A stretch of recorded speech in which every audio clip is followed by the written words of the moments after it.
सींचने की कथा। एक समय की बात है, एक गांव में एक गरीब लेकिन बहुत श्रद्धालु स्त्री रहती थी। वह प्रतिदिन भगवान विष्णु और माता लक्ष्मी की पूजा करती थी। एक दिन उसने सुना कि केला के पेड़ को सींचने से, पानी देने और उसकी पूजा करने से घर में सुख समृद्धि आती है। उसने पूरे मन से हर गुरुवार को केले के पेड़ की पूजा शुरू कर दी। जल चढ़ाती, दीप जलाती और भगवान विष्णु का नाम जपती। कुछ समय बाद उसकी भक्ति से प्रसन्न होकर भगवान विष्णु एक साधु के रूप में उसके घर आए। उन्होंने उसकी परीक्षा लेने के लिए भोजन मांगा। गरीब होने के बावजूद उस स्त्री ने अपने पास का सारा भोजन साधु को प्रेम से दे दिया। साधु, जो वास्तव में भगवान विष्णु थे, उसकी भक्ति और सेवा से बहुत प्रसन्न हुए और उसे आशीर्वाद दिया, तुम्हारे घर में कभी धन धान्य की कमी नहीं होगी। धीरे धीरे उस स्त्री का जीवन बदलने लगा। उसके घर में सुख समृद्धि आने लगी और हमेशा खुश रहने लगी। धर्मराज जी की कथा। दो सेठानियाँ थी। एक के घर में धन बहुत था पर वह कंजूस थी। दूसरी के पास धन थोड़ा कम था पर मन से वह बहुत अमीर थी। रोज सवेरे उठती, गंगा स्नान करती, तुलसी माता, बड़ पीपल सींचने, भगवान के मंदिर जाके पूजा करती। धर्मराज सूरज भगवान की कहानी सुनती, भगवान के भोग लगाकर अतिथि को जिमाती, गाय कुत्ता के लिए ग्रास निकालती। दूसरी सेठानी इस धर्मात्मा को देखकर हंसती और कहती, पता नहीं दिन भर क्या करती रहती है। थोड़े समय बाद दोनों सेठानियों को भगवान का बुलावा आया। धर्मात्मा सेठानी के तो यमराज जी ने विमान भेजा और दूसरी को दूत मारते ही ले गया। रास्ते में सेठानी बोली, मेरे को भूख लगी है। तो दूत बोले, किसी को कुछ दिया होगा तो मिलेगा। फिर बोली, प्यास लगी है। दूत बोले, किसी को पानी पिलाया तो मिलेगा। रास्ते में उसे काट चुभने लगे, गर्मी पड़ने लगी, पर दूत तो उसे घसीटते ही ले गए। अब सेठानी बहुत पछताने लगी कि सब कुछ होते हुए भी दान धर्म नहीं किया। इतने में यमराज का दरबार आया। धर्मात्मा बुढ़िया को भगवान के पास सिंहासन मिला और वह उस पर बैठी थी। उधर दूसरी सेठानी को तपते कुंड में डाल दिया। अब सेठानी यमराज से बोली, मुझे 1.25 पहर का जीवन दान दे दो, मैं वापस आकर दंड भोग लूंगी। यमराज बोले, ठीक है। सेठानी के शरीर में वापस प्राण डाल दिए। संसार में आते ही पंडितों को बुलाकर सेठानी ने धर्मराज की कथा सुनी, सब तरह से धर्म किया। इतने में समय पूरा हो गया। अब की बार विमान आया। 1.25 पहर के दान धर्म से सेठानी को स्वर्ग मिला। धर्मराज जी की परम भक्त पोपा बाई की कथा। एक गांव में एक पोपा बाई रहती थी। जब वह 5 साल की थी तभी से वह नियम से धर्मराज जी व्रत की कथा सुनती थी और व्रत करती थी। एक दिन उसने अपने भाई व भाभी से कहा कि मैं शादी नहीं करूंगी, अब मैं अपना समय भगवान की पूजा अर्चना में ही बिताना चाहती हूँ। इसलिए मेरी झोपड़ी गांव के बाहर बनवा दो और गांव में सबको कह दो कि वह अपनी गाय व बछड़ों को मेरे यहाँ ही घास भूस चरने को भेज दो और जिसकी भी इच्छा हो, श्रद्धा हो, मुझे खाना भिजवा दो। एक दिन नगर का राजा शिकार खेलने जंगल में आया और गांव के बाहर जंगल के पास बनी झोपड़ी देखकर रुक गया। झोपड़ी के पास जाकर उसने आवाज लगाई कि कौन है, लेकिन भीतर से कोई आवाज न आने पर वह लगातार दरवाजा खटखटाता रहा। तब पोपा बाई उठी और कहने लगी कि कौन हो तुम, जो बार बार दरवाजा बजा रहे हो, क्यों आवाज लगा रहे हो। राजा ने कहा कि मैं यहाँ का राजा हूँ और तुम्हारे साथ विवाह करूँगा। पोपा बाई ने कहा कि जहाँ से आए हो वहीं चले जाओ, मैं किसी पराये आदमी का मुँह नहीं देखती हूँ। राजा ने पोपा बाई की एक नहीं सुनी और जबरदस्ती उठा ले गया। तब पोपाबाई ने राजा को श्राप दिया कि तुम्हारा सारा राजपाट नष्ट हो जाएगा। महल में आने पर राजा की रानियों ने सारी बात सुनकर राजा से अनुरोध किया कि पोपाबाई को वहीं वापस छोड़ आओ। राजा जब पोपाबाई को वापस झोपड़ी में छोड़ने जाने लगा तो रास्ते में पाप की नदी आई, जिसमें राजा डूब गया। कुछ समय बाद पोपाबाई मृत्यु के बाद धर्मराज जी के यहाँ पहुंची और धर्मराज जी ने उन्हें स्वर्ग का राज दे दिया। एक बार एक सेठ व सेठानी मृत्यु लोक से स्वर्ग लोक आए तो उसके द्वार बंद देखकर वह धर्मराज जी से द्वार खोलने का आग्रह करते हैं। धर्मराज जी कहते हैं, इस द्वार पर पोपाबाई का राज है। इस पर सेठ सेठानी कहते हैं कि हम पोपाबाई को नहीं जानते हैं। धर्मराज जी उन दोनों की बात सुनकर कहते हैं कि तुम दोनों 7 दिन तक मृत्युलोक में रहो। 8 खोपड़ा से राई भरकर 5 कपड़े ऊपर रखकर कहानी सुनकर उद्यापन करना और कहना कि राज है, पोपाबाई लेखा लेगी राई राई का। सारे बोलो पोपाबाई की जय। माता सीता की कथा। यह कहानी सीता माता कहती थी और श्री राम इसे सुना करते थे। एक दिन श्री राम भगवान को किसी काम के लिए बाहर जाना पड़ा तो सीता माता कहने लगी कि भगवान, मेरा तो 12 वर्ष का नित्य नियम है। अब आप बाहर जाएंगे तो मैं अपनी कहानी किसे सुनाऊंगी। श्री राम ने कहा कि तुम कुएं की पाल पर जाकर बैठ जाना और वहां जो औरतें पानी भरने आएंगी उन्हें अपनी कहानी सुना देना। सीता माता कुएं की पाल पर जाकर बैठ जाती हैं। एक स्त्री आई, उसने रेशम की जड़ी की साड़ी पहन रखी थी और सोने का घड़ा ले रखा था। सीता माता उसे देख कहती हैं कि बहन, मेरा 12 वर्ष का नित्य नेम सुन लो। पर वह स्त्री बोली कि मैं तुम्हारा नित्य नेम सुनूंगी तो मुझे घर जाने में देरी हो जाएगी और मेरी सास मुझसे लड़ेंगी। उसने कहानी नहीं सुनी और चली गई। उसकी रेशम जड़ी की साड़ी फट गई, सोने का घड़ा मिट्टी के घड़े में बदल गया। सास ने देखा तो पूछा कि ये किसका दोष अपने सिर लेकर आ गई है। बहू ने कहा कि कुएं पर एक औरत बैठी थी, उसने कहानी सुनने के लिए कहा, लेकिन मैंने सुनी नहीं, जिसका यह फल मिला है। बहू की बात सुनकर अगले दिन वही साड़ी और घड़ा लेकर सास कुएं की पाल पर गई। सास को वहीं माता सीता बैठी मिली तो माता सीता ने कहा कि बहन, मेरी कहानी सुन लीजिए। सास बोली कि एक बार छोड़, मैं तो 4 बार कहानी सुन लूंगी। राम आए, लक्ष्मण आए, देश के पुजारी आए, नित नेम का नेम लाए, आओ राम बैठो राम। तपी रसोई जियो राम, माखन मिश्री खाओ राम। दूध बतासा पियो राम, सूत के पल का मोठो राम। साल दुसाला पोठो राम, साल दुसाला ओढ़ो राम। जब बोलो जब राम ही राम, राम संवारे सबके काम। खाली घर भंडार भरेंगे, सबका बेड़ा पार करेंगे। श्री राम जय जय राम। सास बोली कि बहन, कहानी तो बहुत अच्छी लगी। कहानी सुनकर सास घर चली गई और उसकी साड़ी फिर से रेशम जड़ी की बन गई। मिट्टी का घड़ा फिर सोने के घड़े में बदल गया। बहू कहने लगी, सासू माँ, आपने ये सब कैसे किया। सास ने कहा कि बहू, तू दोष लगा के आई थी और मैं अब दोष उतार कर आ रही हूँ। बहू ने फिर पूछा कि वह कुएं वाली स्त्री कौन है। सास बोली कि वे सीता माता थी। वे पुराने से नया कर देती हैं, खाली घर में भंडार भर देती हैं। वह लक्ष्मी जी का वास घर में कर देती हैं। आदमी की जो भी इच्छा हो उसे पूरा कर देती हैं। बहू बोली कि ऐसी कहानी मुझे भी सुना दो। सास बोली कि ठीक है, तुम भी सुनो। और सास ने कहानी शुरू की।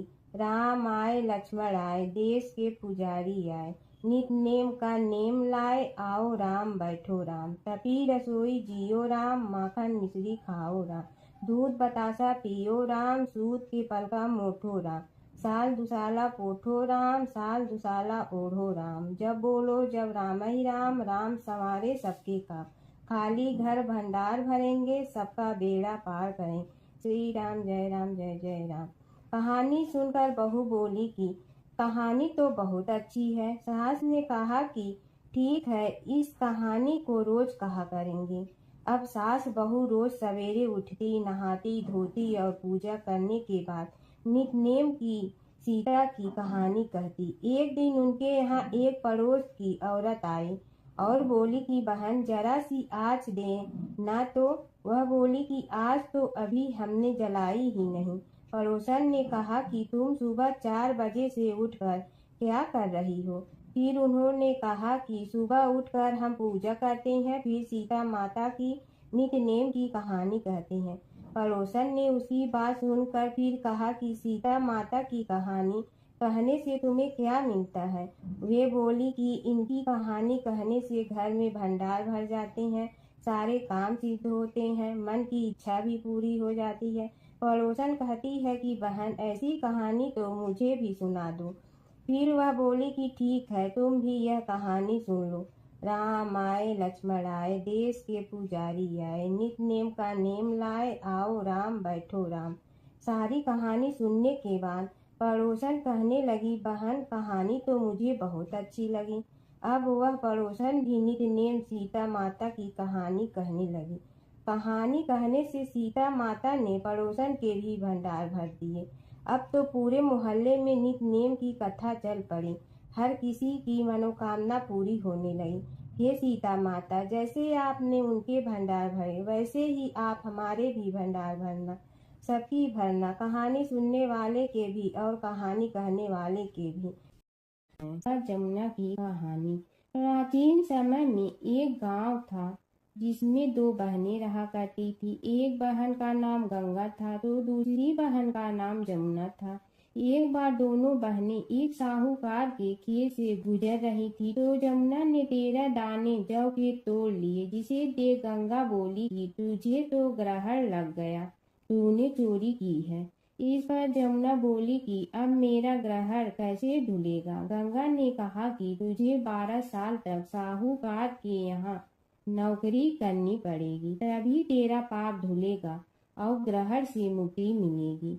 जमुना साहूकार के यहाँ नौकरी के लिए जाती है और अपने लिए काम मांगती है। साहूकार उसे काम पर रख लेता है, लेकिन काम करने से पहले जमुना उसे कहती है कि मैं सारे काम करूंगी लेकिन 4 काम नहीं करूंगी। जूठे बर्तन नहीं मांजूंगी, झाड़ू नहीं लगाऊंगी, बिस्तर नहीं बिछाऊंगी और दिया नहीं जलाऊंगी। 12 साल के बाद कुंभ का मेला लगा तो साहूकारनी भी कुंभ नहाने जाने लगी। जमुना ने उसे जाते देख कहा कि कुंभ के मेले में मेरी बहन गंगा मिलेगी तो उसे यह सोने का टक्का दे देना, इससे वह अपने हाथों में सुंदर चूड़ियां पहन लेगी। साहूकारनी ने कुंभ के मेले में गंगा को वह सोने का टका दे दिया। गंगा ने उनसे वह टका लेते हुए कहा कि मेरी बहन को कहना कि उसके 12 वर्ष पूरे हो गए हैं, अब वह वहां वापिस आ जा। साहूकार व साहूकारनी वापिस घर आए तब जमुना मटके में पानी भर रही थी। दोनों जमुना से बोले कि हमने सोने का वह टका तेरी बहन गंगा को दे दिया था और उसने कहा है कि तेरे 12 वर्ष पूरे हो गए हैं, इसलिए अब तुम वापिस जाओ। यह समाचार सुनते ही जमुना सहस्त्र धारा में बदल गई और बहने लगी। जमुना जी का यह रूप देखकर साहूकार और साहूकारनी परेशान हो गई थी। हमारे घर में जमुना माता ने काम किया, हमें तो अब ग्रहण लग गया है, हम यह ग्रहण कैसे उतारेंगे। जमुना भागकर गंगा माता के पास चली गई। गंगा ने जमुना से पूछा कि तुम साहूकारनी से पूछ कहकर आई हो, या ऐसे ही बिना बताए आ गई। तब जमुना बोली कि मैं तो कुछ भी बताकर नहीं आई हूँ। गंगा ने कहा कि जा उन्हें धीरज दे आ, नहीं तो उन्हें जीवन भर असंतोष ही रहेगा। गंगा के कहने पर जमुना माता ने साहूकारनी को सपने में दर्शन दिए और कहा कि तुम दोनों उल्टे माथे क्यों पड़े हो, जाओ उठकर खाओ पियो। तब दोनों बोले कि हम कैसे उठें, हमें तो ग्रहण लगा है, क्योंकि हमने उल्टे सीधे और पता नहीं कितने नीच कार्य आपसे कराए हैं। तब जमुना जी बोली कि तुम्हें ग्रहण नहीं लगा है, ग्रहण तो मुझे लगा था कि मैंने तुम्हारे खेत से 13 दाने जौ के चुराए थे। मैं तो अपना ग्रहण उतारने तुम्हारे घर आई थी। मेरा ग्रहण तुम्हारे घर में 12 वर्ष तक रहने से उतर गया है और मेरी मुक्ति हो गई है। जमुना जी ने कहा कि तुम्हें कोई ग्रहण नहीं लगा है, उल्टे मेरे 12 वर्ष तक यहाँ रहने से तुम्हारी भी मुक्ति हो गई है। यह कहकर जमुना जी स्वप्न से चली गई। दोनों उठकर देखते हैं कि उनके घर में पहले से भी अधिक धन हो गया है। हे जमुना माता, जैसे आपने साहूकार व साहूकारनी की मुक्ति कराई, वैसे ही आप अपने सभी भक्तों की करना। नगर बसेरे की कहानी। किसी गांव में एक भाट व एक जाट रहता था। दोनों में घनिष्ठ मित्रता थी। एक बार जाट अपनी बहन के घर जाने को तैयार हुआ तो भाट अपनी ससुराल जाने को तैयार हुआ। दोनों साथ चल पड़े तो रास्ते में रुककर एक कुएं की मुंडेर पर बैठ गए। जाट ने भाट से कहा कि नगर बसेरा कर लेते हैं। इस पर भाट बोला कि तू ही नगर बसेरा कर ले, मैं तो अपनी ससुराल जा रहा हूँ, वहाँ खूब खातिर होगी मेरी, तू कर ले नगर बसेरा। जाट वहीं कुएं के पास बैठ पानी की घंटी और चावल का दाना लेकर नगर बसेरा करने लगा। नगर बसेरा करने के साथ जाट कहने लगा कि नगर बसेरा जो करे सो मल धोवे पाँव, ताता माड़ा तापसी देगी मेरी माँ, माँ देगी मावशी तेगी द्वारका का वास, मीठा मीठा घास वृंदावन का वास, 5 कुल्ठी छठी रास मेरी जीवड़ो श्री कृष्ण के पास, डालू पानी हो जाए घी झट से निकल जाए मेरा जी। यह सब कर कर के वह जाट बहन के पास चल पड़ा। जाट की बहन ने भाई के आने पर उसकी खातिर की खी बूरा के साथ भाई को जिमाया। दोनों ने बैठकर ढेर सारी बातें की। इधर भाट अपने ससुराल पहुंचा तो वहां आग लगी हुई थी। आग बुझाने वह भी लग गया, जिसमें हाथ मुंह भी काले हो गए और खुद भी थोड़ा सुलझ गया। ना रोटी ना पानी के लिए ही किसी ने पूछा। एक पड़ोसन आई तो उसने भाट की सास को कहा कि जमाई आया है, जरा उस आओ भगत कर लो। बुढ़िया बोली कि सब कुछ तो जल गया है, अब कहाँ से आओ भगत करूं। तब पड़ोसन ने ही भाट को एक रोटी के साथ छाछ दी। उसने वही खाकर गुजारा किया। शाम को दोनों फिर घर की ओर चल पड़े और रास्ते में मिल गए और एक दूसरे का हाल पूछा। भाट बोला कि मेरी ससुराल में तो आग लगी हुई थी, आग बुझाते मैं खुद काला हो गया हूँ, ना रोटी मिली ना पानी। जाट बोला कि मेरी तो बहुत खातिर हुई। फिर बोला कि मैंने कहा था ना कि नगर बसेरा कर ले, अब कर ले, लेकिन भाट ने फिर मना कर दिया। कहने लगा कि चाहे रोटी दे या न दे, तेरी तो माँ है, दही चूरमा का पेड़ा धरा पाएगा। भाट ने फिर नगर बसेरा नहीं किया। जाट ने कर लिया नगर बसेरा, जो करे सो मल धोवे पाँव, ताता माड़ा तापसी देगी मेरी माँ, माँ देगी मावशी देगी द्वारका का वास, मीठा मीठा घास वृंदावन का वास, 5 कुल्ठी छठी रास मेरा जीवड़ो श्री कृष्ण के पास, डालू पानी हो जाए घी झट से निकल जाए मेरा जी। करके वह चल पड़ा। घर पहुँचते ही जाट की मौसी ने बहुत लाड प्यार किया। उधर भाट घर गया तो उसकी भैंस खो गई थी। बाप एक लाठी रखे तो दूसरी उठाए और कहने लगा कि ससुराल गया तो आग लगा दी, अब यहाँ आया तो भैंस खो दी। बाप ने कहा कि पहले भैंस लेकर आ, तभी रोटी पानी मिलेगा। सारा दिन भाट भैंस ढूंढता रहा, लेकिन उसे भैंस नहीं मिली। जाट और भाट की मुलाकात फिर से बाजार में हो गई। जाट ने भाट के हाल चाल पूछे तो भाट बोला कि आते ही भैंस खो गई, बस उसी दिन से भैंस ढूंढ रहा हूँ। रोटियां का तो पूछो ही मत। जाट ने कहा कि मैंने तो पहले ही कहा था कि नगर बसेरा कर ले। जाट की बात सुनकर भाट बोला कि तेरे नगर बसेरे में इतनी ताकत है तो चल अब कर लेते हैं। दोनों ने बैठकर नगर बसेरा किया। नगर बसेरा जो करे सो मल धोवे पाँव, ताता माड़ा तापसी देगी मेरी माँ। माँ देगी मौसी देगी द्वारका का वास, मीठा मीठा घास वृंदावन का वास। पाँच कुल्ठी छठी रास, मेरा जीवड़ो श्री कृष्ण के पास। डालू पानी हो जाए घी, झट से निकल जाए मेरा जी। दोनों के नगर बसेरा करने पर भाट जैसे ही आगे बढ़ा तो उसकी खोई भैंस मिल गई, जिसे लेकर घर पहुंचा। घर पहुंचते ही माँ ने कहा कि लड़के को आते ही घर से निकाल दिया, सारे दिन से एक भूखा प्यासा भटक रहा है। यह कहकर उसकी माँ ने उसको खूब खिलाया पिलाया। इस घटना के बाद सारे नगर में ढिंढोरा पिटवा गया कि कब कोई अपने पीहर या सास से आते जाते नगर बसेरा करें। जैसे भाट को नगर बसेरा करने का फल मिला, वैसे ही हर किसी को मिले। गणेश और बुढ़िया माई की कथा। एक बुढ़िया थी, वह बहुत ही गरीब और दृष्टिहीन थी। उसके एक बेटा और बहू थे। वह बुढ़िया सदैव गणेश जी की पूजा किया करती थी। एक दिन गणेश जी प्रकट होकर उस बुढ़िया से बोले, बुढ़िया माँ, तू जो चाहे सो मांग ले।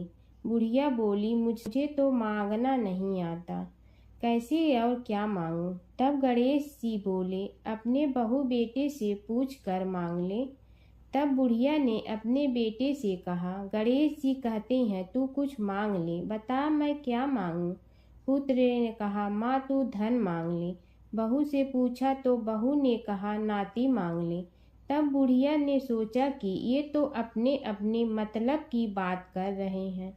अतः उस बुढ़िया ने पड़ोसन से पूछा तो उन्होंने कहा, बुढ़िया तू तो थोड़े दिन जियोगी, क्यों तू धन मांगो और क्यों नाती मांगे? तू तो अपनी आँखों की रोशनी मांग ले, जिससे तेरी जिंदगी आराम से कट जाए। इस पर बुढ़िया बोली, यदि आप प्रसन्न है तो मुझे 9 करोड़ की माया दे, निरोगी काया दे, अमर सुहाग दे, आँखों की रोशनी दे, नाती दे, पोता दे और सब परिवार को सुख दे और अंत में मोक्ष दे। यह सुनकर तब गणेश जी बोले, बुढ़िया माँ, तुमने तो हमें ठग लिया, फिर भी जो तूने मांगा है वचन के अनुसार सब तुझे मिलेगा। और यह कहकर गणेश जी अंतर ध्यान हो गए।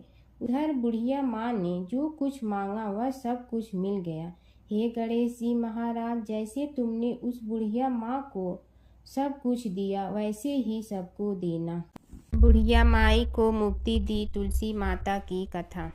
एक बुढ़िया माई तुलसी जी को सींचती और कहती कि हे तुलसी माता, सत की दाता, मैं तेरा बिडला सींचती हूँ, मुझे बहू दे, पीताम्बर की धोती दे, मीठा मीठा घास दे, बैकुंठा में वास दे, चटक की चाल दे, पटक की मोत दे, चंदन का काठ दे, रानी सा राज दे, दाल भात का भोजन दे, 11 की मौत दे, कृष्ण जी का कंधा दे।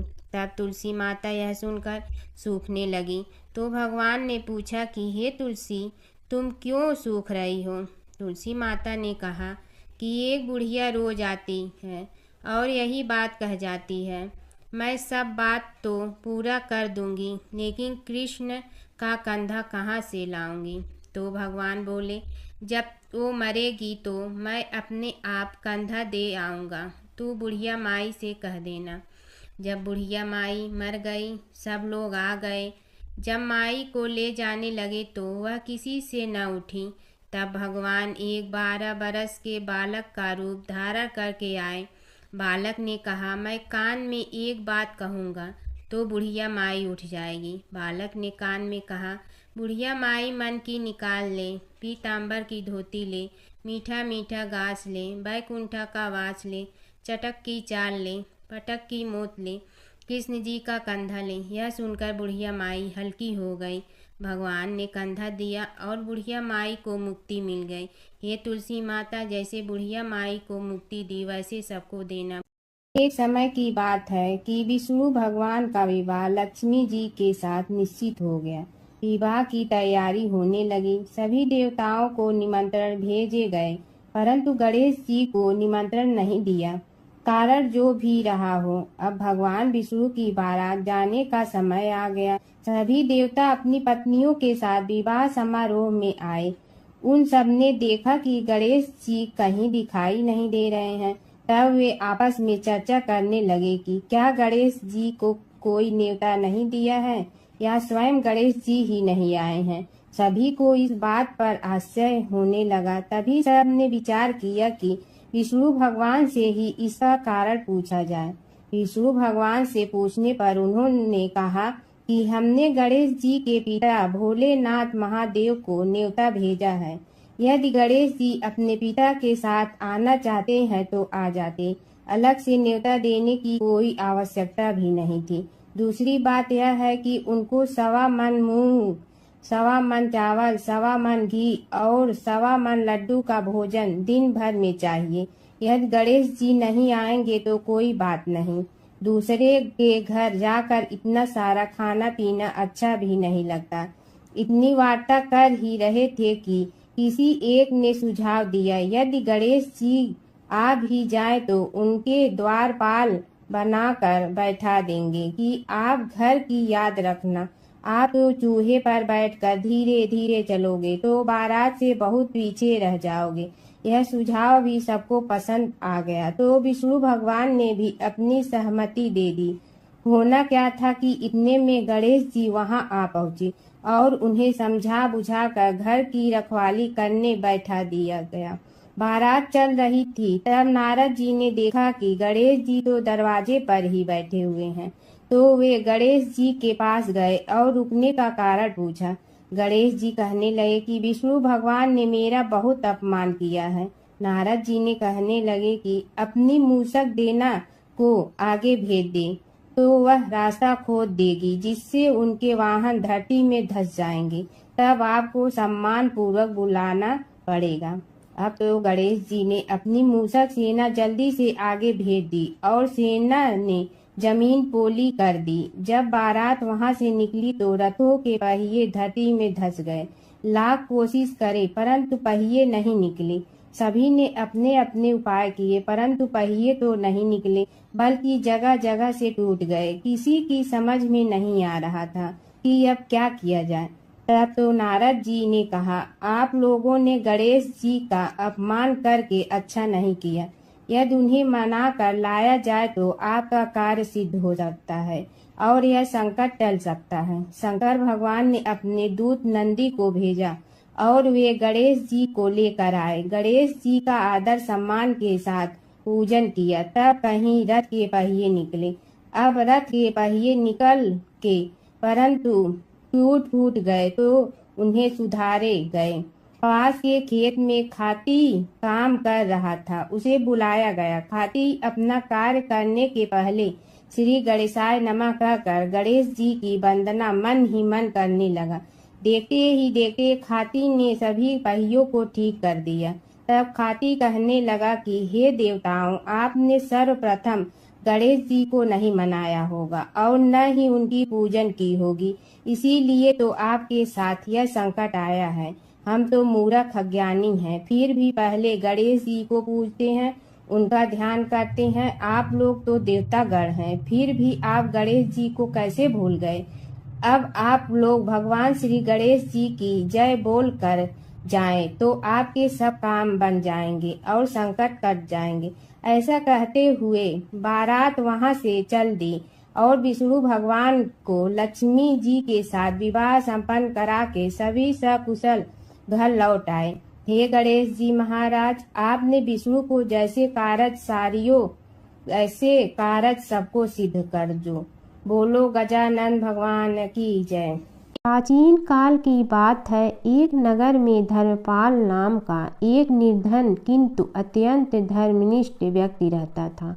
वह न तो अधिक पूजा पाठ जानता था और न ही उसके पास धन था, परंतु उसके हृदय में भगवान विष्णु के प्रति अपार श्रद्धा थी। प्रतिदिन प्रातः स्नान कर भगवान विष्णु का स्मरण करता और तुलसी दल अर्पित करता। तब भी वह हरि नाम का जाप करता रहता। एक दिन किसी कारणवश वह पूजा न कर सका। मन में ग्लानि हुई और रात को उसने भगवान विष्णु से क्षमा याचना की।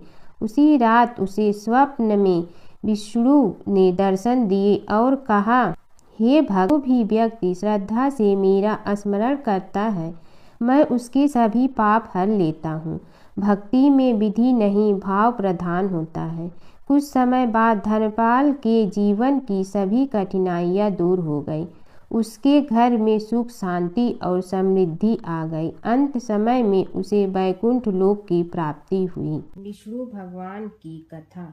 एक नगर में एक सेठ व एक सेठानी रहते थे और सेठानी रोज विष्णु भगवान की पूजा करती थी। सेठ को उसका पूजा करना बिल्कुल अच्छा नहीं लगता था। इसी वजह से एक दिन सेठ ने सेठानी को घर से निकाल दिया। घर से निकलने पर वह जंगल की ओर गई तो देखा 4 आदमी मिट्टी खोदने का काम कर रहे थे। उसने कहा कि मुझे नौकरी पर रख लो। उन्होंने उसे रख लिया, लेकिन मिट्टी खोदने से सेठानी के हाथों में छाले पड़ गए और उसके बाल भी उड़ गए। वह आदमी कहते हैं कि बहन, लगता है तुम किसी अच्छे घर की महिला हो। तुम्हें काम करने की आदत नहीं है। तुम एक काम रहने दो और हमारे घर का काम कर लिया करो। वह चारों आदमी उसे अपने साथ घर ले गए और वह 4 मुट्ठी अनाज लाते और सभी बांट कर खा लेते। एक दिन सेठानी ने कहा कि कल से 8 मुट्ठी अनाज लाना। अगले दिन वह 8 मुट्ठी अनाज लाए और सेठानी पड़ोसन से आग मांग लाई। उसने भोजन बनाया, विष्णु भगवान को भोग लगाया, फिर सभी को खाने को दिया। सारे भाई बोले कि बहन, आज तो भोजन बहुत स्वादिष्ट बना है। सेठानी ने कहा कि भगवान का जूठा है तो स्वाद तो होगा ही।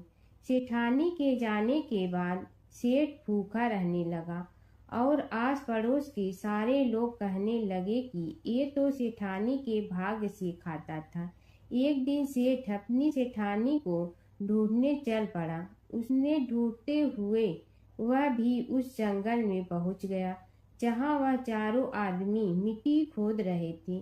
सेठ ने उन्हें देखा तो कहा कि भाई, मुझे भी काम पर रख लो। उन आदमियों ने उसे काम पर रख लिया, लेकिन मिट्टी खोदने से उसके भी हाथों में छाले पड़ गए और बाल उड़ने लगे। उसकी यह हालत देख चारों बोले कि तुम्हें काम की आदत नहीं है, तुम हमारे साथ चलो और हमारे घर में रह लो। सेठ उन चारों आदमियों के साथ उनके घर चला गया और जाते ही उसने सेठानी को पहचान लिया, लेकिन सेठानी घूंघट में थी तो सेठ को देख नहीं पाई। सेठानी ने सभी के लिए भोजन तैयार किया और हर रोज की भांति विष्णु भगवान को भोग लगाया।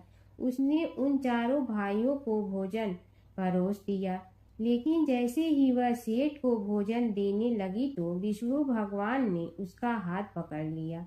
भाई बोले कि बहन, ये तुम क्या कर रही हो?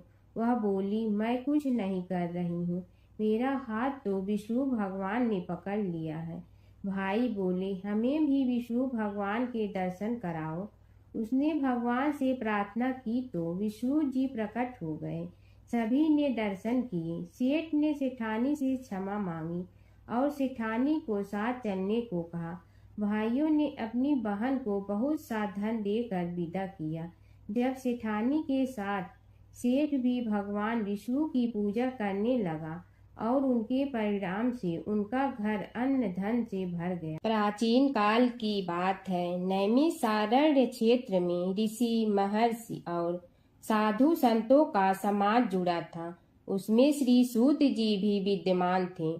शौनक जी ने उनकी सेवा में उपस्थित होकर निवेदन किया कि हे अज्ञान रूप घोर तिमिर को नष्ट करने में करोड़ों सूर्यों के समान प्रकाशमान श्री सूत जी हमारे कानों के लिए अमृत के समान जीवन प्रदान करने वाले कथा तत्व का वर्णन कीजिए। हे सूत जी, हमारे हृदयों में ज्ञान के प्रकाश की वृद्धि तथा भक्ति, वैराग्य और विवेक की उत्पत्ति जिस कथा से हो सकती हो वह हमारे प्रति कहने की कृपा कीजिए। शौनक जी की जिज्ञासा से सूत जी बड़े प्रसन्न हुए। पुरातन इतिहासों के स्मरण से उनका शरीर पुलकायमान हो रहा था।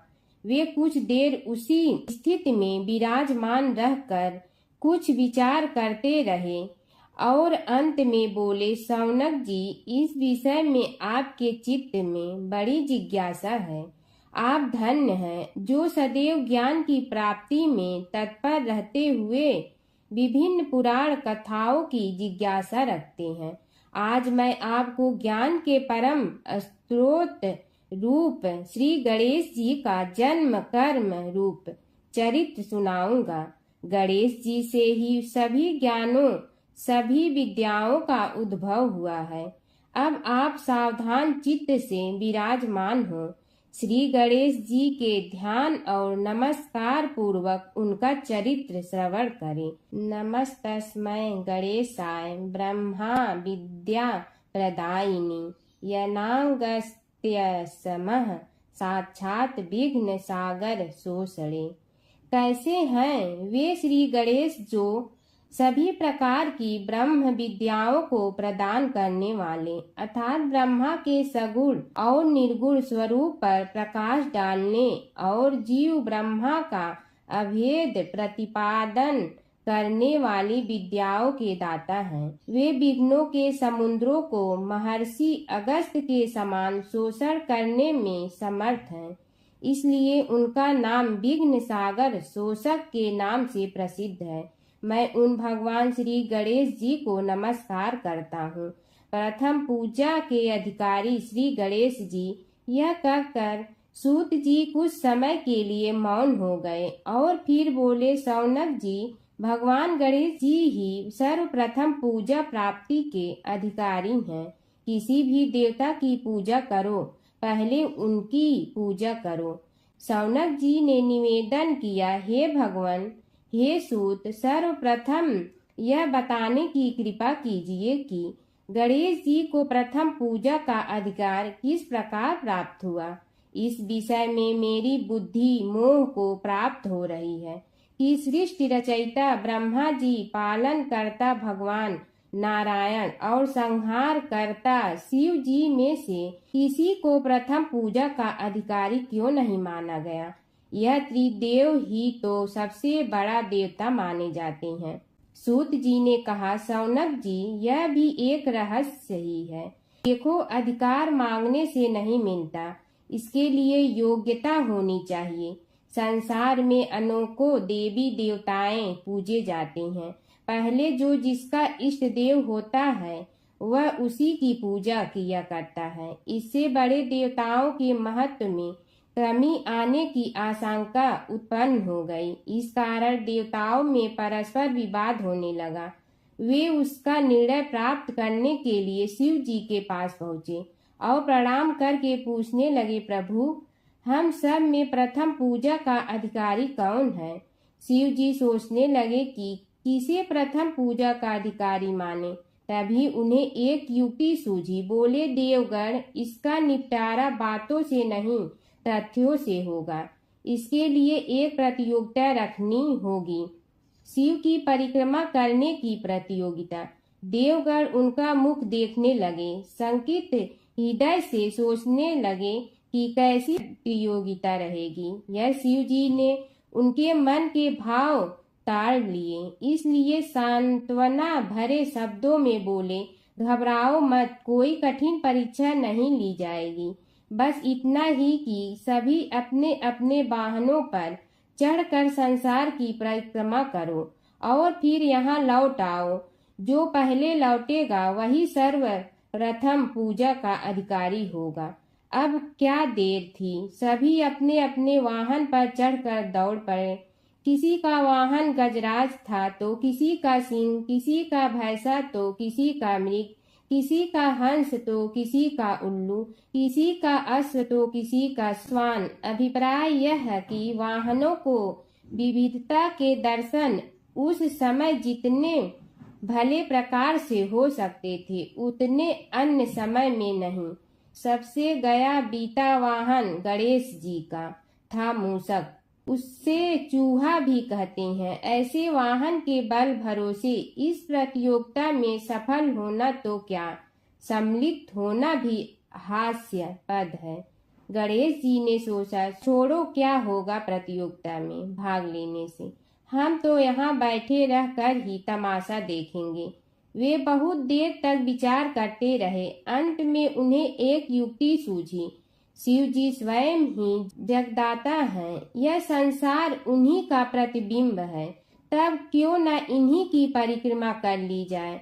इनकी परिक्रमा करने से ही संसार की परिक्रमा हो जाएगी। ऐसा निश्चय कर उन्होंने मूषक पर चढ़कर शिव जी की परिक्रमा की और उनके समक्ष जा पहुँचे।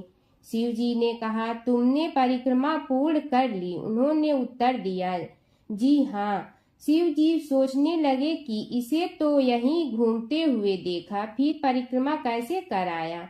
देवताओं का परिक्रमा करके लौटना आरंभ हुआ और उन्होंने गणेश जी को वहां बैठे देखा तो माथा ठनक गया। फिर भी साहस करके बोले, अरे तुम विश्व की परिक्रमा के लिए नहीं गए? गणेश जी ने कहा, अरे मैं कब का यहाँ आ गया।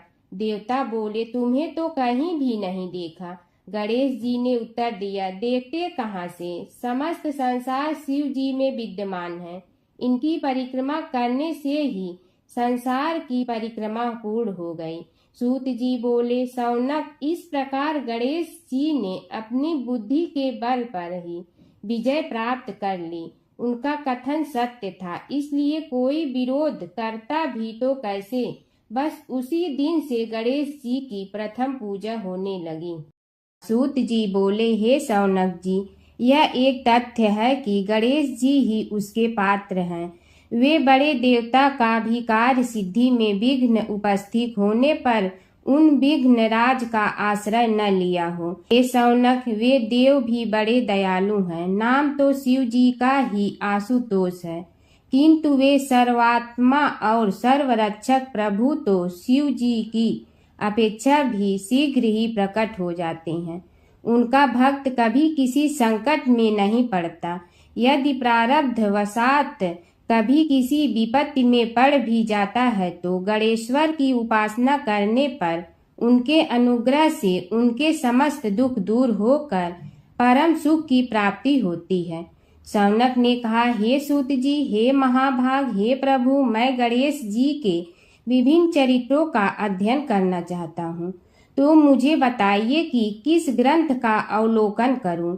हे दयामय, आपको तो उनके समस्त चरित्र विदित है कि यदि आप ही उन्हें सुनाने की कृपा करें तो मेरा अत्यधिक उपकार होगा।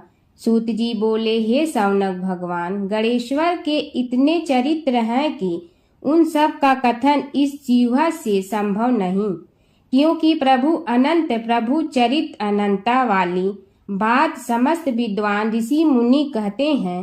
फिर भी गणेश जी प्रथम पूजा के अधिकारी होने के कारण समस्त देव चरित्रों में जुड़े हुए हैं, इसलिए उनका प्रभाव भी सर्वाधिक व्यापक है।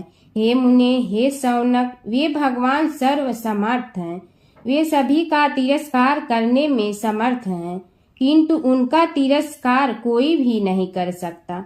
यह त्रिलोक्य उन्हीं भगवान के संकेत पर नित्य करता है। इसकी समस्त क्रियाएं उन्हीं की इच्छा पर आश्रित है। हे सौनक, भगवान गणेश्वर स्वयं कहते हैं, शिवे विष्णु च शक्तौ च सूर्ये मयि निराधिप यो भेद बुद्धि योग स सम्य योगो मतो मम। हे नरेश्वर, हे वरेण्य, शिव, विष्णु, शक्ति, सूर्य और मुझ गणेश में जो अभेद बुद्धि योग है, मेरे मत में वही सम्यक योग है। इससे यह भी सिद्ध है कि समस्त देवता उन्हीं के स्वरूप हैं। वे ही भगवान विभिन्न कार्य रूपों के अनुसार अपना भिन्न भिन्न नाम रखते हैं। हे मुनि श्रेष्ठ, उन सब देवताओं के चरित्र भी उन्हीं गणराज के चरित्र हैं।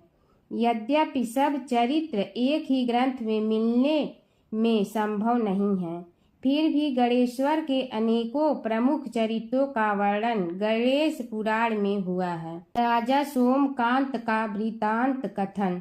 सौनक जी ने पूछा, हे प्रभु, गणेश पुराण का आरंभ किस प्रकार हुआ, यह मुझे बताने की कृपा करें। इस पर सूत जी ने कहने लगे, हे सौनक, यद्यपि गणेश पुराण है तो बहुत प्राचीन, क्योंकि भगवान गणेश्वर तो आदि हैं। न जाने कब से गणेश जी अपने उपासकों पर कृपा करते चले आ रहे हैं। उनके अनंत चरित्र हैं, जिनका संग्रह एक महापुराण का रूप ले सकता है। उसे एक बार भगवान नारायण ने नारद जी को और भगवान ने शंकर और जगन जननी पार्वती जी को सुनाया था। बाद में वही पुराण संक्षेप रूप में ब्रह्मा जी ने महर्षि वेद व्यास को सुनाया और फिर व्यास जी ने महर्षि भृगु को सुनाया। भृगु ने कृपा करके सौराष्ट्र के एक राजा सोमकांत को सुनाया था। तब से वह पुराण अनेक कथाओं में विस्तृत होता रहा और अनेक कथाओं से रहित होता हुआ अनेक रूप में प्रचलित है। सौनक जी ने पूछा, भगवान, आप यह बताने का कष्ट करें कि राजा सोमकांत कौन था। उसने महर्षि से गणेश पुराण का श्रवण कहाँ किया था, उस पुराण के श्रवण से उसे क्या क्या उपलब्धियां हुई। हे नाथ, मुझे श्री गणेश्वर की कथा के प्रति उत्कंठा बढ़ती ही जा रही है। सूत जी बोले, हे सौनक, सौराष्ट्र के देवनगर नाम की एक प्रसिद्ध राजधानी थी। वहाँ का राजा सोमकांत था। वह अपनी प्रजा का पुत्र के समान पालन करता था। वह वेद ज्ञान संपन्न, शस्त्र विद्या में पारंगत एवं प्रबल प्रतापी राजा, समस्त राजाओं में मान्य तथा अत्यंत वैभवशाली था। उसका ऐश्वर्य कुबेर के भी ऐश्वर्य को लज्जित करता था। उसने अपने पराक्रम से अनेकों देश जीत लिए थे। उसकी पत्नी अत्यंत रूपवती, गुणवती, धर्माज्ञा एवं पतिव्रत धर्म का पालन करने वाली थी। वह सदैव अपने प्राणनाथ की सेवा में लगी रहती थी। उसका नाम सुधर्मा था। जैसे वह प्रतिव्रता थी, वैसे ही राजा भी एक पत्नी व्रता का पालन करने लगा।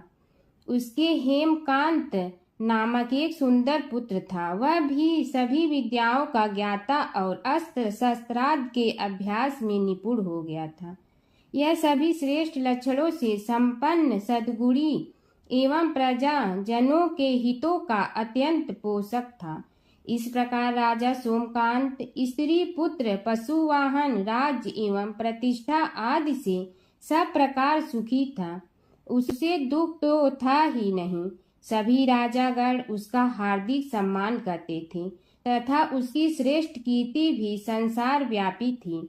परंतु युवा अवस्था के अंत में सोमकांत को घृणित कोष्ठ रोग हो गया। उसके अनेक उपचार किए गए, किंतु कोई लाभ नहीं हुआ। रोग शीघ्रता से बढ़ने लगा और उसके कीड़े पड़ गए। जब रोग की अधिक वृद्धि होने लगी और उसका कोई उपाय न हो सका, तो राजा ने मंत्रियों को बुलाकर कहा, सुव्रतो, जाने किस कारण यह रोग मुझे पीड़ित कर रहा है। अवश्य ही यह किसी पूर्व जन्म के पाप का फल होगा।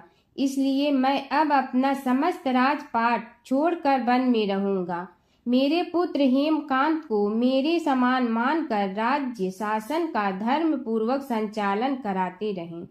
यह कहकर राजा ने शुभ दिन दिखवाकर अपने पुत्र हेमकांत को राज्य पद पर अभिषेक किया और अपनी पत्नी सुधर्मा के साथ निर्जन वन की ओर चल दिया। प्रजापालक राजा के वियोग में समस्त प्रजा जन अश्रु बहाते हुए उनके साथ चले गए। राज्य की सीमा पर पहुंचकर राजा ने अपने पुत्र अमात्यगण और प्रजाजनों को समझाया, आप सब लोग धर्म के जानने वाले श्रेष्ठ आचरण में तत्पर एवं सहृदय हैं।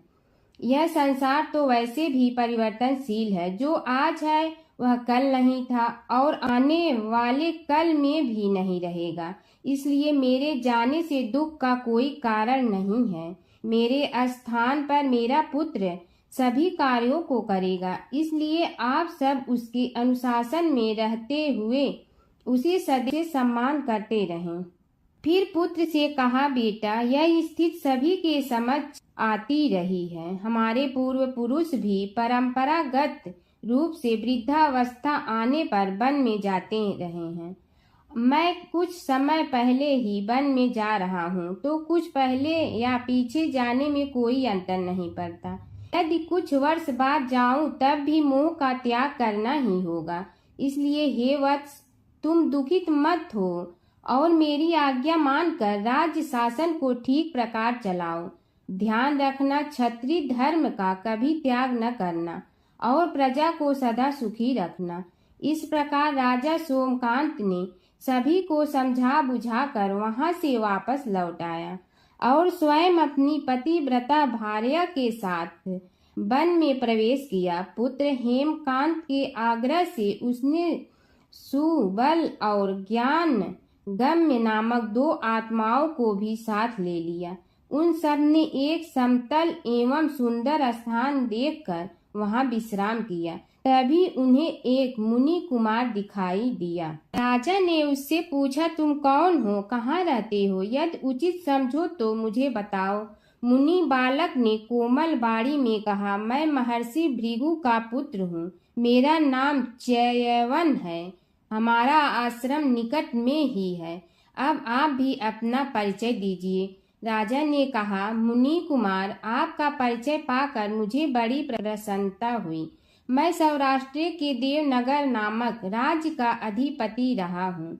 अब अपने पुत्र को राज्य देकर मैंने अरण्य की शरण ली है। मुझे कुष्ठ रोग अत्यंत पीड़ित किए हुए हैं। उसकी निवृत्ति का कोई उपाय करने वाला हो तो कृपा कर मुझे बताइए।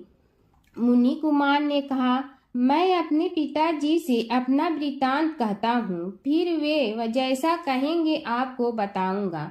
यह कहकर मुनि बालक चला गया और कुछ देर में ही आकर बोला, राजन, मैंने आपका वृतांत अपने पिताजी को बताया। उनकी आज्ञा हुई है कि आप सब मेरे साथ आश्रम में चलकर उनसे भेंट करें, तभी आपके रोग के विषय में भी विचार किया जाएगा। राजा सोमकांत के पूर्व जन्म का वृत्तांत भृगु द्वारा वर्णन। राजा अपनी पत्नी और अमात्यों के सहित च्यवन के साथ साथ भृगु आश्रम में जा पहुंचा और उन्हें प्रणाम कर बोला, हे भगवान, हे महर्षि, मैं आपकी शरण हूँ। आप मुझ कुष्ठी पर कृपा कीजिए। महर्षि बोले, राजन, यह तुम्हारे किसी पूर्व जन्म कृत पाप का ही उदय हो गया है। इसका उपाय मैं विचार करके बताऊंगा। आज तो तुम सब स्नान आज से निवृत्त होकर रात्रि विश्राम करो। महर्षि की आज्ञा अनुसार सबने स्नान भोजन आदि के उपरांत रात्रि व्यतीत की और प्रातः काल स्नान आदि नित्य कर्मों से निवृत्त होकर महर्षि की सेवा में उपस्थित हुए। महर्षि ने कहा, राजन, मैंने तुम्हारे पूर्व जन्म का वृतांत जान लिया हूँ और यह भी विदित कर लिया है कि किस पाप के फल से तुम्हें इस रोग की प्राप्ति हुई है। यदि तुम चाहो तो उसे सुना दूं। राजा ने हाथ जोड़कर निवेदन किया, बड़ी कृपा होगी मुनिनाथ, मैं उसे सुनने के लिए उत्कंठित हूँ। महर्षि ने कहा, तुम पूर्व जन्म में एक धनवान वैश्य के लाडले पुत्र थे। वह वैश्य विंध्याचल के निकट कौलहार नामक ग्राम में निवास करता था। उसकी पत्नी का नाम सुलोचना था। तुम उसी वैश्य दंपत के पुत्र हुए। तुम्हारा नाम कामद था। तुम्हारा लालन पालन बड़े लाड चाव से हुआ। उन्होंने तुम्हारा विवाह एक अत्यंत सुंदरी वैश्य कन्या से कर दिया था, जिसका नाम कुटुम्बिनी था। यद्यप तुम्हारी भार्या सुशीला थी और तुम्हें सदैव धर्म में निरत देखना चाहती थी, किंतु तुम्हारा स्वभाव वासनांध होने के कारण दिन प्रतिदिन उज्जवल होता जा रहा था। किंतु माता पिता भी धार्मिक थे, इसलिए उनके सामने तुम्हारी उज्ज्वलता दबी रही। परंतु माता पिता की मृत्यु के बाद तुम निरंकुश हो गए और अपनी पत्नी की बात भी नहीं मानते थे। तुम्हें अनाचार में प्रवृत्त देखकर उसे दुख होता था, तो भी उसका कुछ बस न चलता था। तुम्हारी उन्मत्तता चरम सीमा पर थी। अपनों से भी द्वेष और क्रूरता का व्यवहार किया करते थे। हत्या आदि कराते थे। तुम्हारे लिए सामान्य बात हो गई। पीड़ित व्यक्तियों ने तुम्हारे विरुद्ध राजा से पुकार की। अभियोग चला और तुम्हें राज्य की सीमा से भी बाहर चले जाने का आदेश हुआ। तब तुम घर छोड़कर किसी निर्जन वन में रहने लगे। उस समय तुम्हारा कार्य लोगों को लूटना और हत्या करना ही रह गया। एक दिन माध्याह्न काल था। गुणवर्धक नामक एक विद्वान ब्राह्मण उधर से निकला। बेचारा अपनी पत्नी को लिवाने के लिए ससुराल जा रहा था। तुमने उस ब्राह्मण युवक को पकड़कर लूट लिया। प्रतिरोध करने पर उसे मारने लगे तो वह चित्कार करने लगा, मुझे मत मार, मत मार। देख, मेरा दूसरा विवाह हुआ है। मैं पत्नी को लेने के लिए जा रहा हूँ। किंतु तुम तो क्रोधवश में ऐसे लीन हो रहे थे कि तुमने उसकी बात सुनकर भी नहीं सुनी। जब उसे मारने लगे तो उसने श्राप दे दिया, अरे हत्यारे, मेरी हत्या के पाप से तो सहस्त्र कल्प तक घोर नरक भोगोगे। तुमने उसकी कोई चिंता न की और सिर काट लिया। राजन, तुमने ऐसी ऐसी एक नहीं बल्कि अनेक निरीह हत्याएं की थी, जिनकी गणना करना भी पाप है। इस प्रकार इस जन्म में तुमने घोर पाप कर्म किए थे, किंतु बुढ़ापा आने पर जब अशक्त हो गए तब तुम्हारे साथ जो क्रूर कर्मा थे वे भी किनारा कर गए। उन्होंने सोच लिया कि अब तो इसे खिलाना भी पड़ेगा, इसलिए मरने दो यहीं। अमोघ प्रभाव गणेश उपासना का कथन। राजन, अब तुम निरालंब थे, चल फिर तो सकते ही नहीं थे। भूख से पीड़ित रहने के कारण रोगों ने भी घेर लिया। उधर से जो कोई निकलता तुम्हें घृणा की दृष्टि से देखता हुआ चला जाता। तब तुम आहार की खोज में बड़ी कठिनाई से चलते हुए एक जीर्ण शीर्ण देवालय में पहुंचा। उसमें भगवान गणेश्वर की प्रतिमा विद्यमान थी। तब न जाने किस पुण्य के उदय होने से तुम्हारे मन में गणेश जी के प्रति भक्ति भाव जागृत हुआ। तुम निराहार रहकर उनकी उपासना करने लगे। उससे तुम्हें सब कुछ मिला और रोग भी कम हुआ। राजन, तुमने अपने साथियों की दृष्टि बचाकर बहुत सा धन एक स्थान पर गाड़ दिया था। अब तुमने उस धन को उसे देवालय के जीर्णोद्धार में लगाने का निश्चय किया। शिल्पी बुलाकर उस मंदिर को सुंदर और भव्य बनवा दिया। इस कारण कुख्याति सुख्याति में बदलने लगी। फिर यथा समय तुम्हारी मृत्यु हुई। यमदूतों ने पकड़कर तुम्हें यमराज के समक्ष उपस्थित किया। यमराज तुमसे बोले, जीव, तुमने पाप और पुण्य दोनों ही किए हैं और दोनों का ही भोग तुम्हें भोगना है, किंतु पहले पाप का फल भोगना चाहते हो पुण्य का। इसके उत्तर में तुमने प्रथम अपने पुण्य कर्मों के भोग की इच्छा प्रकट की और इसीलिए उन्होंने तुम्हें राजकुल में जन्म लेने के लिए भेज दिया। पूर्व जन्म में तुमने भगवान गणाध्यक्ष का सुंदर एवं भव्य मंदिर बनवाया था, इसलिए तुम्हें सुंदर देह की प्राप्ति हुई। यह कहकर महर्षि भृगु कुछ रुके। उन्होंने देखा कि राजा को इस वृतांत पर शंका हो रही है। तभी महर्षि के शरीर में असंख्य विकराल पक्षी उत्पन्न होकर राजा की ओर झपटे। उनकी चोंच बड़ी तीक्ष्ण थी, जिनसे वे राजा के शरीर को नोच नोच कर खाने लगे। उसके कारण उत्पन्न असहनीय पीड़ा से व्याकुल हुए राजा ने महर्षि के समक्ष हाथ जोड़कर निवेदन किया, प्रभु, आपका आश्रम तो समस्त द्वेष आदि से परे है और यहाँ मैं आपकी शरण में बैठा हूँ। तब यह पक्षी मुझे आकर ही क्यों पीड़ित कर रहे हैं? हे मुनिनाथ, इनसे मेरी रक्षा कीजिए। महर्षि ने राजा के अंतर्वचन सुनकर सांत्वना देते हुए कहा, राजन, तुमने मेरे वचनों में शंका की थी और जो मुझ सत्यवादी के कथन में शंका करते हैं उसे खाने के लिए मेरे शरीर से इसी प्रकार पक्षी प्रकट हो जाते हैं, जो कि मेरे हुंकार करने पर भस्म हो जाया करते हैं। यह कर महर्षि ने हुंकार की और तभी वे समस्त पक्षी भस्म हो गए। राजा श्रद्धावनत होकर उनके समक्ष अश्रुपात करता हुआ बोला, प्रभु, अब आप पाप से मुक्त होने का उपाय कीजिए। महर्षि ने कुछ विचार कर कहा, राजन, तुम पर भगवान गणेश्वर की कृपा सहज रूप से है और वे ही प्रभु तुम्हारे पापों को भी दूर करने में समर्थ हैं।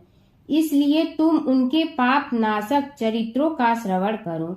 गणेश पुराण में उनके चरित्रों का भले प्रकार वर्णन हुआ है, अतएव तुम श्रद्धा भक्ति पूर्वक उसी को सुनने में चित्त लगाओ। राजा ने प्रार्थना की, महामुनि, मैंने गणेश पुराण का नाम भी आज तक नहीं सुना, तो उनके सुनने का सौभाग्य कैसे प्राप्त कर सकूंगा? हे नाथ, आपसे अधिक ज्ञानी और प्रकांड विद्वान और कौन हो सकता है? आप ही मुझ पर कृपा कीजिए। महर्षि ने राजा की दीनता देखकर उसके शरीर पर अपने कमंडल का मंत्रपूत जल छिड़का। तभी राजा को एक छींक आई और नासिका से एक अत्यंत छोटा काले वर्ण का पुरुष बाहर निकल आया। देखते देखते वह बढ़ गया। उसके भयंकर रूप को देखकर राजा कुछ भयभीत हुआ, किंतु समस्त आश्रमवासी वहां से भाग गए। वह पुरुष महर्षि के समक्ष हाथ जोड़कर खड़ा हो गया।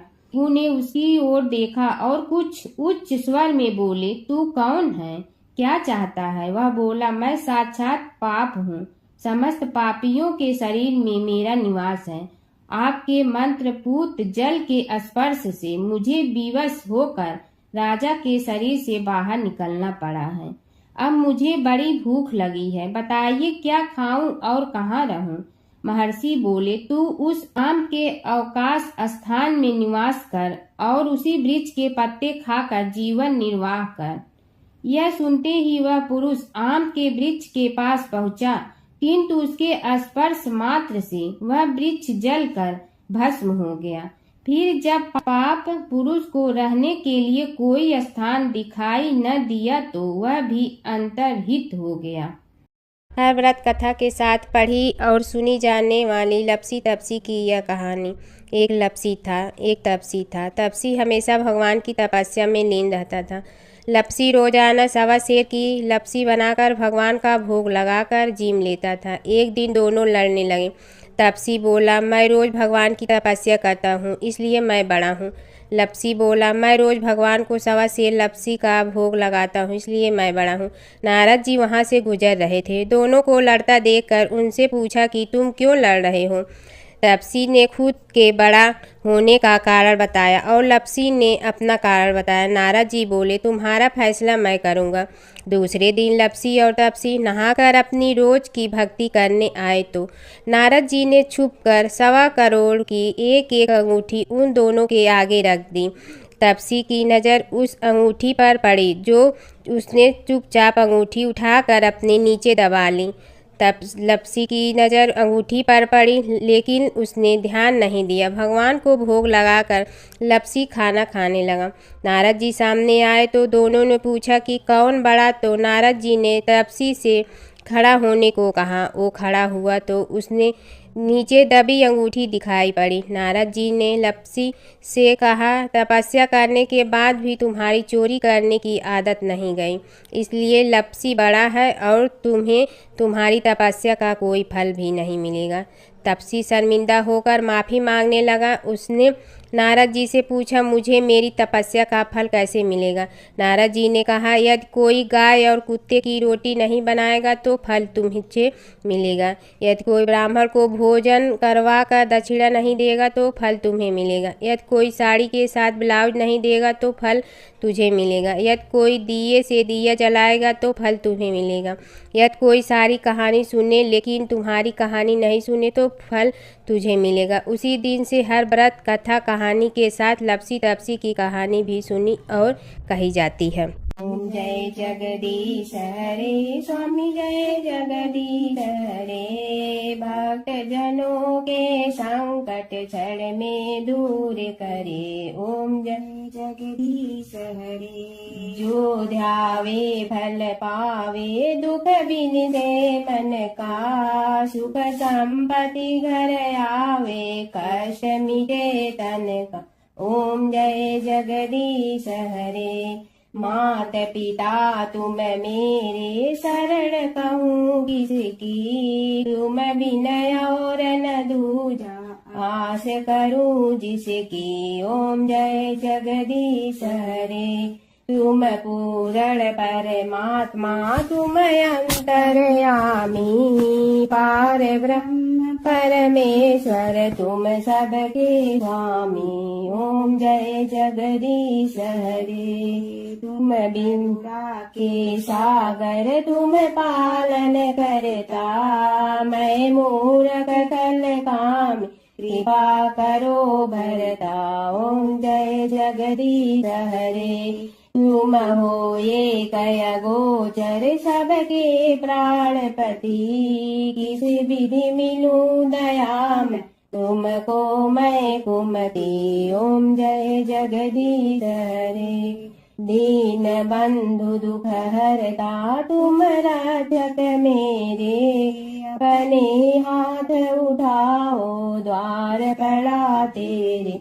ओम जय जगदीश हरे, विषय विकार मिटा, पाप हरो देवा, श्रद्धा भक्ति बढ़ाओ, संतन की सेवा। ओम जय जगदीश हरे, तन मन धन सब तेरा, स्वामी सब कुछ है तेरा, तेरा तुझको अर्पण क्या लागे मेरा।